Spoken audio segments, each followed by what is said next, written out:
विद्यार्थियों, आज हम विधि के शासन का अध्ययन करेंगे। फिलाडेल्फिया सम्मेलन यानी अमेरिकी जो संविधान की जो सभा थी, उसके प्रमुख सदस्य अलेक्जेंडर हैमिल्टन ने सम्मेलन में एक प्रारंभिक भाषण में कहा था कि यदि हम देवता होते तो शासन की कोई आवश्यकता ही नहीं थी। यदि हम पर शासन करने वाले देवता होते तो हम शासक वर्ग की समझ शक्तियां सौंपकर निश्चिंत हो जाते और शासक वर्ग पर कोई नियंत्रण लगाने की आवश्यकता ही नहीं थी। लेकिन समस्या यह है कि हम सब मनुष्य हैं और गलती करना मनुष्य का स्वभाव है और हम सब पर शासन करने वाले भी मनुष्य ही हैं। ऐसी स्थिति में पहले तो शासक वर्ग को शक्तियां सौंपनी होती है, जिससे उसके द्वारा मनुष्य की भीड़ को एक व्यवस्थित समाज का रूप दिया जा सके तथा उसके बाद इस शासक वर्ग की शक्तियों पर नियंत्रण लगाने होते हैं, जिससे उसके द्वारा शासन की शक्तियों का दुरुपयोग न किया जा सके। यही विधि के शासन का वैचारिक आधार है।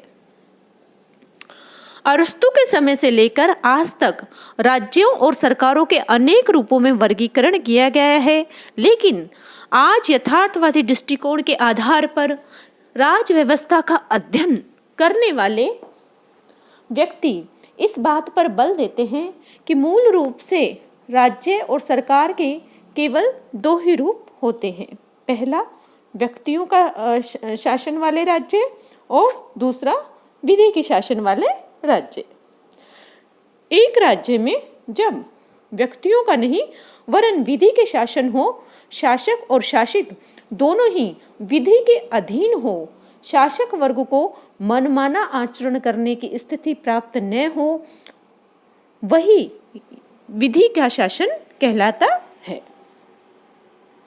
अब हम इसके ऐतिहासिक परिदृश्य पे देखते हैं कि भारतीय और पाश्चात्य परंपरा में विधि का शासन की जो अवधारणा है वो किस तरह से विद्यमान रही है।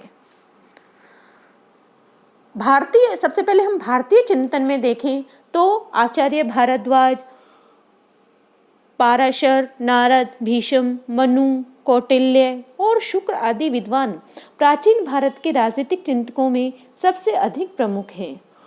इनका रचना काल है आज से हजारों वर्ष पूर्व का। हजारों या सैकड़ों वर्ष के इस अंतराल के कारण उन परिस्थितियों में राजनीतिक सत्ता पर वैसे ही सुस्पष्ट और सुनिर्धारित संवैधानिक नियंत्रणों की बात नहीं सोचा जा सकती थी, जैसे नियंत्रणों की आज राजनीतिक सत्ता पर आवश्यक समझा जाता है। लेकिन भारतीय राजनीतिक परंपरा में जो मूल विचार और भावना सदैव यही रही है कि राजा को मर्यादित सत्ता ही प्राप्त होनी चाहिए, अमर्यादित नहीं। प्राचीन भारत में जो राजा को सदैव ही धर्म और नैतिकता से आबद्ध माना गया है और विधि का प्रारंभिक रूप धर्म और नैतिकता के नियम ही थे। इस प्रसंग में मनु और कौटिल्य प्राचीन भारत के दो सबसे प्रमुख राजनीतिक चिंतकों की धारणा के उदाहरण के रूप में हम देख सकते हैं। जैसे मनु के अनुसार राजा का मुख्य दायित्व प्रजा की रक्षा और राज्य का उद्देश्य लोक कल्याण है और लोक कल्याण के इस लक्ष्य की प्राप्ति के लिए मनु ने राजा को परामर्श दिया है कि वह मंत्रियों के परामर्श से ही शासन का कार्य संचालित करे। इसके साथ ही राजा का दायित्व है कि वह लोक परंपराओं को मान्यता दे तथा उसका सर्वोपरि दायित्व है प्रजा की रक्षा और लोक कल्याण। मनुस्मृति में यह भी स्पष्ट किया गया है कि राजा जन इच्छाओं, जन समर्थन एवं जन सहमति का विरोध नहीं कर सकता। इसी प्रकार कौटिल्य ने अपने ग्रंथ अर्थशास्त्र में राज्य के सप्तांग सिद्धांत में स्वामी यानी राजा को सर्वोच्च स्थिति प्रदान की है।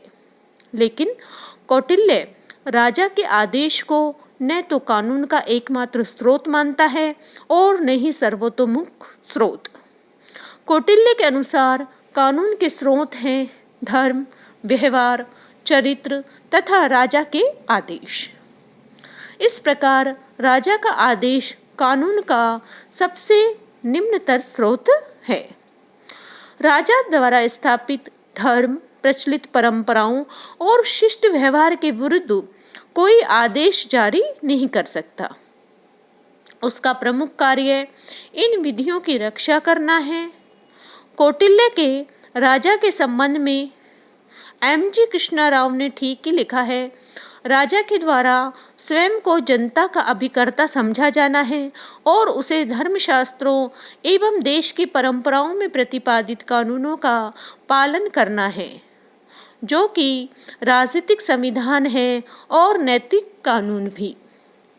शासन व्यवस्था पर इन नियंत्रणों के कारण किसी भी राजा के लिए अपने आप को निरंकुश बनाना और निरंकुश सत्ता के समान आचरण कर पाना संभव नहीं है।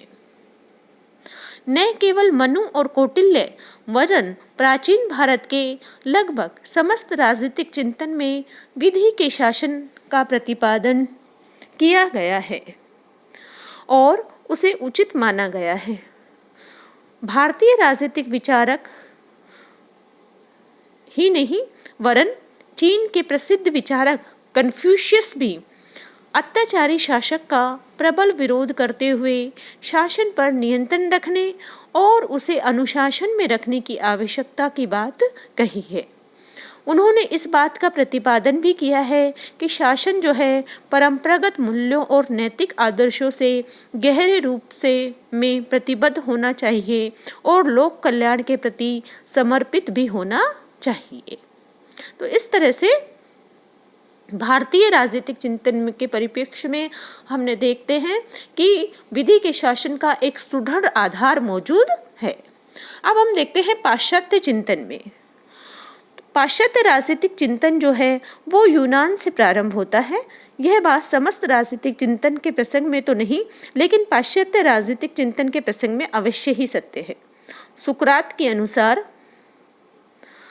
विधि के शासन की राजनीतिक जीवन की सर्वोच्च धारणा माना है उन्होंने, और वह इस बात का प्रतिपादन करते हैं कि शासक तथा शासित दोनों के ही द्वारा विधि के शासन का अवश्य पालन किया जाना चाहिए। और यदि कभी अंतःकरण के आदेश पर राज्य के कानून की अवमानना करना आवश्यक हो जाए तो संबंधित व्यक्ति के द्वारा विधि की आलोचना या अवमानना के लिए निर्धारित दंड से बचने की कोई चेष्टा नहीं की जानी चाहिए। सुकरात भी विधि के शासन का सिद्धांत इतना अधिक प्रिय था कि विधि के शासन की रक्षा के लिए उसने अपने प्राणों का भी बलिदान कर दिया था। यानी वो विधि के शासन को स्थापित करना चाहते थे, उनकी मान्यता देते थे और इसी के लिए ही उन्होंने अपने जीवन का भी उत्सर्ग कर दिया था। प्लेटो का हम देखें तो उन्होंने अपने ग्रंथ रिपब्लिक में दार्शनिक राजा की निरंकुश सत्ता का प्रतिपादन किया है। प्लेटो ने अपने इस दार्शनिक राजा के विवेक को कानून के बंधन से मुक्त रखा है। इस प्रकार रिपब्लिक में प्रतिपादित आदर्श राज्य में विधि के शासन के दर्शन नहीं होते। उनकी युवा अवस्था की रचना रिपब्लिक में प्लेटो आदर्शवादी है, लेकिन प्रौढ़ावस्था की रचना स्टेट्समैन दी स्टेटमेंट्स और लॉज में वह एक यथार्थवादी विचारक के रूप में हमारे सामने आते हैं। उन्होंने अपने ग्रंथ लॉज में प्रतिपादित द्वितीय सर्वश्रेष्ठ राज्य में दर्शन के शासन या विवेक की सर्वोच्च सत्ता के स्थान पर विधि के शासन और विधि की सर्वोच्च सत्ता का प्रतिपादन किया है। लॉज में प्लेटो इस धारणा का प्रतिपादन करते हैं कि राज्य में शासक और शासित सभी के आचरण का नियमन राज्य के मौलिक कानून के द्वारा होना चाहिए। इस प्रकार प्लेटो ने लॉज में विधि के शासन का प्रतिपादन किया है, लेकिन प्लेटो की आत्मा रिपब्लिक में ही बसती है, लॉज में नहीं। और इस कारण प्लेटो को सामान्य रूप से विधि के शासन के रूप में, प्रतिपादक के रूप में नहीं माना जाता है। हालांकि उन्होंने बाद में इस चीज़ को स्वीकार किया, लेकिन फिर भी उन्होंने जो मुख्य जोर जो रिपब्लिक में प्रतिपादित आदर्श राज्य पर ही दिया था। दूसरी जो विचारक आते हैं हमारे समक्ष, पाश्चात्य विचारक हैं, वो हैं विधि के शासन के जो महत्वपूर्ण जो जनक कहना चाहिए, वो हैं अरस्तु। पाश्चात्य राजनीतिक चिंतन में जो विधि के शासन और संविधानवाद के जनक को जो है वो अरस्तु को माना जाता है। विधि की सर्वोच्चता का समर्थन करते हुए अरस्तु ने कहा है, ठीक प्रकार से बनाए गए कानून ही अंतिम प्रभु होने चाहिए। व्यक्ति के शासन की तुलना में विधि का शासन श्रेष्ठ है, क्योंकि विधि ऐसा विवेक है जिस पर व्यक्ति की इच्छा का प्रभाव नहीं पड़ता है। इसी प्रसंग में सेबाइन लिखते हैं, अरस्तु का आदर्श सदैव ही संवैधानिक शासन रहा है, निरंकुश राज्य नहीं। चाहे वह दार्शनिक राजा निरंकुश राज्य ही क्यों न हो। अरस्तु प्रारंभ से ही इस बात पर प्रतिपादन करते हैं कि श्रेष्ठ राज्य में अंतिम प्रभु कानून ही होने चाहिए, कोई व्यक्ति नहीं। उन्होंने इस बात का प्रतिपादन किया है कि श्रेष्ठ राज्य में जो मानवीय दुर्बलता के प्रति जो रियायत के रूप में नहीं वरन अच्छे शासन के अनिवार्य अंग के रूप में जो है इस प्रकार एक आदर्श राज्य के रूप में स्वीकार किया जाए, है ना। यानी उसने जो है इस बात को मानवीय दुर्बलता के प्रति जो रियायत के रूप में नहीं वरन अच्छे शासन की अनिवार्य अंग के रूप में विधि के शासन को महत्ता प्रदान की है। तीसरा आते हैं एक्विनास। मध्ययुगीन जो है विचारक संत थॉमस एक्विनास राजतंत्र को सर्वश्रेष्ठ शासन मानते हैं, लेकिन उन्होंने राजपद को वंशानुगत रखने के बजाय निर्वाचित कर देने की परंपरा का अनुमोदन किया है। थॉमस का कहना है कि निर्वाचन के पश्चात राजा पर शपथ द्वारा यह बंधन लगाना चाहिए कि वह शासन का कार्य संविधान के अनुसार ही करे। एक्विनास ने कानून के 4 प्रकार बताए हैं: शाश्वत कानून, प्राकृतिक कानून, मानवीय कानून यानी राजा के आदेश और दैवीय कानून।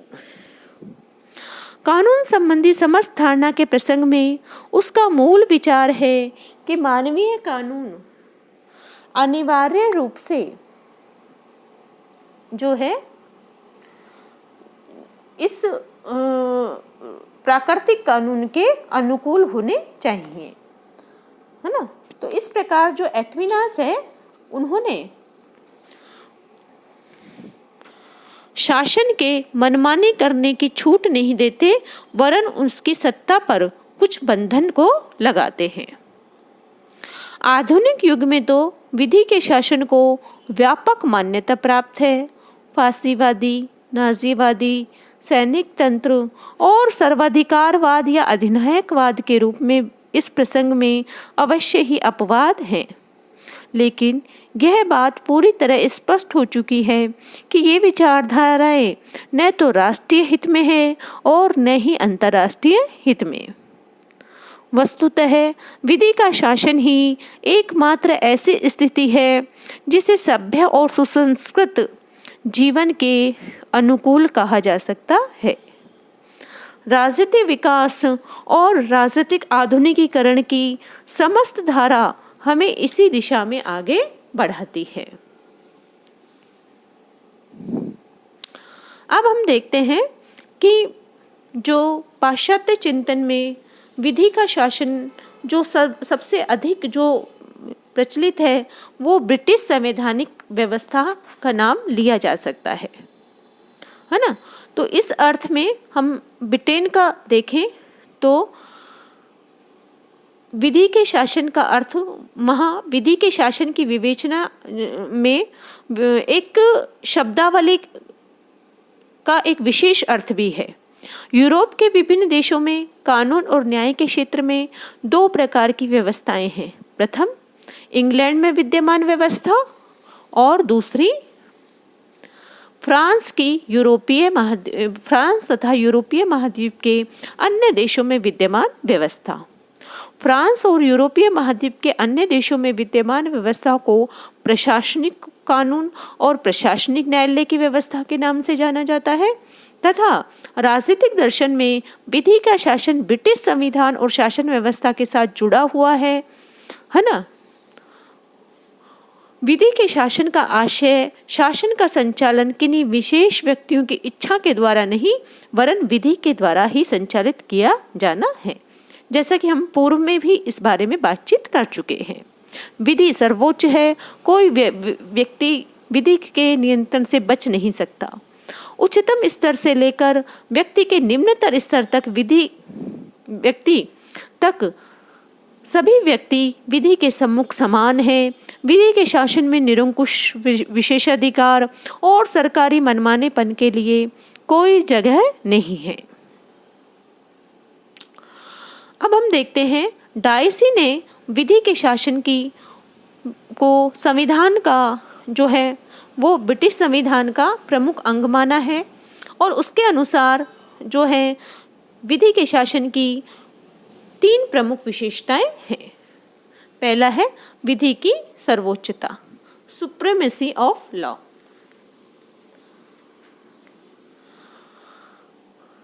शासन व्यवस्था में सर्वोपरि स्थान विधि को प्राप्त हो तथा किसी व्यक्ति अथवा सरकारी अधिकारी को नहीं।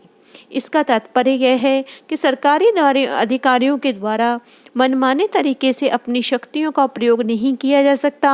उन्हें विधि के द्वारा निर्धारित सीमाओं के अंतर्गत रहते ही अपना कार्य करना होता है। प्रशासन के सभी कार्यों के लिए आवश्यक है कि उनके द्वारा किए जाने वाले कानून द्वारा अधिकार प्रदान किया गया हो। दूसरा है सभी नागरिकों के लिए एक ही प्रकार की विधि और एक ही प्रकार के न्यायालय।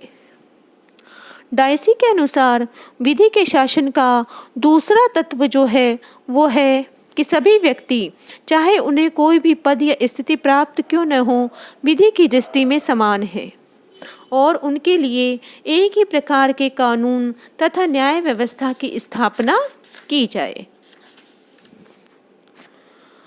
प्रत्येक व्यक्ति राज्य के साधारण कानून के अधीन तथा सामान्य न्यायालयों के क्षेत्र के अंतर्गत है। विधि के शासन की इस मान्यता के कारण ही ब्रिटेन में फ्रांस जैसे प्रशासनिक न्यायालय नहीं है जिनके अंतर्गत प्रशासनिक अधिकारियों के विरुद्ध उनके द्वारा किए गए उन कार्यों के लिए अभियोग चलाए जा सकते हैं जो उन्होंने अपने पद पर रहते हुए किए हैं। ब्रिटेन की इस कानूनी समानता पर बल देते हुए डायसी ने कहा है कि हमारे लिए प्रधानमंत्री से लेकर एक सिपाही या कर वसूल करने वाले तक प्रत्येक कर्मचारी का दायित्व प्रत्येक ऐसे कार्य के लिए जो कानून के अंतर्गत क्यों न हो उतना ही है जितना कि किसी साधारण नागरिक का होता है। आ रहा है समझ में? यानी कहने का आशय है कि उच्च पद से लेकर निम्न पद तक या एक राजा से लेके जो है साधारण मनुष्य तक सब व्यक्ति जो है कानून के अंतर्गत आते हैं और कोई भी कानून से ऊपर नहीं है और सबके लिए एक ही प्रकार की विधि एक ही प्रकार के न्यायालय होंगे। तीसरी बात जो आती है वो है विधि का शासन व्यक्तियों के अधिकारों का रक्षक है।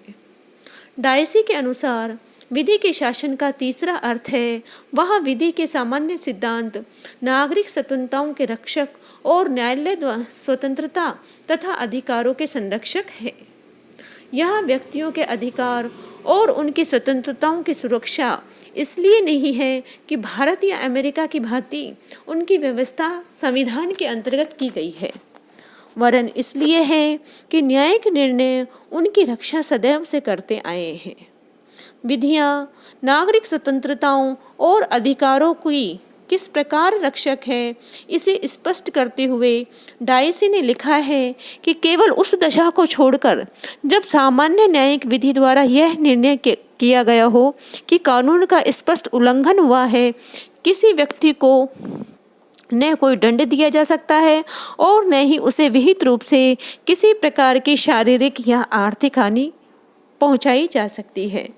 इस अर्थ में विधि का शासन शासन की उस प्रत्येक व्यवस्था के विरुद्ध है जो अधिकारी व्यक्ति द्वारा औरों पर प्रतिबंध लगाने की शक्ति के व्यापक, स्वेच्छापूर्ण तथा विवेकगत प्रयोग पर आधारित हो। विधि के शासन के संदर्भ में डायसी की व्याख्या के पश्चात हम यह देखते हैं कि किस प्रकार विधि का शासन जो है वह कानून के जो है शासन से और सभी जो है व्यक्तियों के अधिकारों का रक्षक है, परंतु इसकी कुछ सीमाएं भी हैं। जैसे विधि के जो अधिकारियों की जो विवेकात्मक शक्ति है से संबंध में है कि विधि के शासन की व्याख्या करते हुए डायसी ने प्रतिपादित किया है कि विधि का शासन इस बात के विरुद्ध है कि अधिकारियों को शक्ति के व्यापक, स्वेच्छापूर्ण तथा विवेक संगत प्रयोग का अधिकार प्राप्त हो। डायसी के इस कथन के अनुसार ब्रिटेन में विधि के शासन की व्यवस्था होने के कारण अधिकारी वर्ग को कोई विवेकात्मक शक्ति प्राप्त नहीं होनी चाहिए, किंतु वास्तविकता यह है कि ब्रिटेन में भी अधिकारियों को विवेकात्मक शक्ति प्राप्त है। वर्तमान समय में राज्य का कार्यक्षेत्र बहुत अधिक व्यापक हो गया है और सरकारी अधिकारी अपने उत्तरदायित्वों को पूरा कर सके, इस दृष्टि से उन्हें विवेक के अनुसार कार्य करने की छूट देना आवश्यक हो गया है। ब्रिटेन में भी प्रशासनिक अधिकारियों की विवेकात्मक शक्ति का प्राप्त होने के कारण विधि के शासन की धारणा सीमित हो गई है। लोक अधिकारियों के संबंध में विशेष स्थिति। विधि के शासन का तात्पर्य है सामान्य व्यक्तियों और लोक सेवा अधिकारियों में कोई अंतर नहीं किया जाना चाहिए, लेकिन ब्रिटेन में भी लोक सेवा के अधिकारियों की एक सीमा तक स्थिति प्राप्त है, विशेष स्थिति प्राप्त है। 1892 में लोक अधिकारी संरक्षण अधिनियम पारित किया गया, जिसके अनुसार किसी सरकारी कर्मचारी के विरुद्ध कोई भी कार्यवाही उसके द्वारा किए गए अपराध के 6 माह की अवधि के अंतर्गत ही की जानी चाहिए, अन्यथा वह काल तिरोहित यानी टाइम बार्ड हो जाती है। साथ ही यदि सरकारी कर्मचारी पर चलाया गया अभियोग सत्य सिद्ध न हो सके तो अभियोग चलाने वाले व्यक्ति को उसका खर्च देना होता है। ऐसी दशा में कोई भी व्यक्ति सरकारी कर्मचारी के विरुद्ध अभियोग चलाने का साहस नहीं करता। सरकारी अधिकारियों को कुछ सीमा तक प्राप्त इस विशेष स्थिति के कारण विधि के शासन की धारणा सीमित हो गई है। तीसरी बात आती है प्रदत्त व्यवस्थापन। वर्तमान समय में जो पिछले लगभग 60-70 वर्षों में राज्य के कार्यों में वृद्धि के परिणाम स्वरूप कानून निर्माण का कार्य बहुत अधिक बढ़ जाने के कारण व्यवस्थापिका के द्वारा अपनी कानून निर्माण की शक्ति का एक बड़ा भाग कार्यपालिका को सौंप दिया गया है, जिसे प्रदत्त व्यवस्थापन कहते हैं।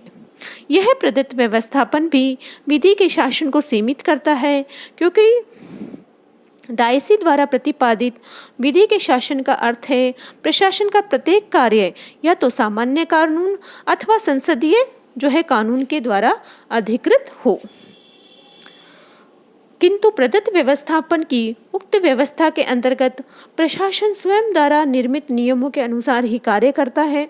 वर्तमान समय में प्रदत्त व्यवस्थापन की उपयोगिता सभी के द्वारा स्वीकार कर ली गई है और प्रदत्त व्यवस्थापन की इस व्यवस्था से विधि के शासन को निश्चित ही बहुत आघात पहुंचा है। प्रशासनिक नियम और न्यायालय। विधि के शासन का एक पक्ष यह है कि सामान्य व्यक्ति और राजकीय पदाधिकारी दोनों के लिए एक ही प्रकार की विधि, एक ही प्रकार के न्यायालय हों, किंतु व्यवहार के अंतर्गत वर्तमान समय में ब्रिटेन में ऐसी बात नहीं है। पिछली लगभग 2 पीढ़ियों में ब्रिटेन ने राष्ट्रीय बीमा अधिनियम, मकान अधिनियम, किराया अधिनियम, सड़क यातायात अधिनियम आदि के रूप में कानूनों का निर्माण किया है और इन कानूनों ने नागरिक तथा विभागीय अधिकारियों के पारस्परिक संबंधों को एक विशेष दिशा प्रदान की है, जो प्रशासनिक नियमों और न्यायाधिकरणों की ओर ही जाती है। तो इस प्रकार समस्त प्रशासनिक न्यायों के ऊपर तक न्यायाधिकरणों की जो है विभिन्न प्रकार के जो प्रशासनिक जो नियम बनाए गए हैं, जिनसे कि विधि के शासन जो है सीमित हो जाता है। कुछ अन्य भी सीमाएं ब्रिटेन में हमें देखने को मिलती है ब्रिटेन के शासन में, जैसे ब्रिटेन में सम्राट के विरुद्ध कोई न्यायालय में अभियोग नहीं चलाया जा सकता और किसी भी न्यायालय के सम्मुख उसे पेश नहीं किया जा सकता। विदेशी शासकों और राजदूतों पर जो है विधि का शासन लागू नहीं होता। देश का कानून का उल्लंघन किए जाने पर भी उन पर किसी भी न्यायालय में अभियोग नहीं चलाया जा सकता। इसी प्रकार गृह मंत्री को यह अधिकार है कि वह किसी भी विदेशी नागरिक को ब्रिटिश प्रजा होने का प्रमाण पत्र दे सकता है, किसी के प्रमाण पत्र को रद्द कर सकता है या अवांछित विदेशी को देश से बाहर निकाल सकता है। सैनिक दल के सदस्यों पर सैनिक विधियों का नियंत्रण होता है तथा उनका अभियोग सैनिक न्यायालय में ही निर्णीत होता है। चिकित्सक परिषद के अधीन होते हैं और प्रतिष्ठित धर्मोदेशक धर्मपरक न्यायालयों के। ये सभी तथ्य सामान्य कानूनों और सामान्य न्यायालयों के क्षेत्र को सीमित कर देते हैं। तो कुल मिला के बात जो आती है कि ब्रिटेन में आज भी जो है वहाँ संविधान और शासन के अंतर्गत सिद्धांत और व्यवहार में भारी अंतर है। विधि के शासन पर भी यही बात लागू होती है। सैद्धांतिक दृष्टि से विधि के शासन के अनुसार इंग्लैंड का प्रत्येक नागरिक कानून की दृष्टि से समान है। राजा से लेकर निधनतम व्यक्ति तक सभी व्यक्ति उसके नियंत्रण में हैं। सभी के लिए एक ही प्रकार के कानून हैं, न्यायालय हैं, किंतु आचरण की दृष्टि से सभी बातें निर्मूल सिद्ध होती हैं। वस्तुतः हम कह सकते हैं कि विधि का शासन एक बाहरी रूप यह है कि सभी व्यक्तियों के लिए एक ही प्रकार के कानून और न्यायालय होने चाहिए और आज की परिस्थितियां बहुत बदल चुकी है, इसलिए शाब्दिक अर्थ में विधि के शासन को अपनाना संभव नहीं है। आज इंग्लैंड में विधि का शासन उस रूप में विद्यमान नहीं है जिस रूप में डायसी के द्वारा उसका चित्रण किया गया।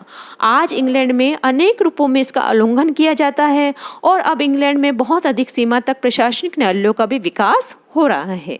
लेकिन विधि के शासन की एक भावना, एक आत्मा तथा उसका एक लक्ष्य है ना।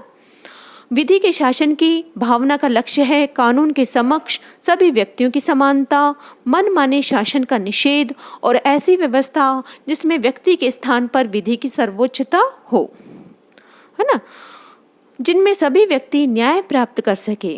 इस रूप में विधि का शासन उदारवादी चिंतन और उदारवादी लोकतंत्र का सदैव ही एक लक्ष्य रहेगा, है ना।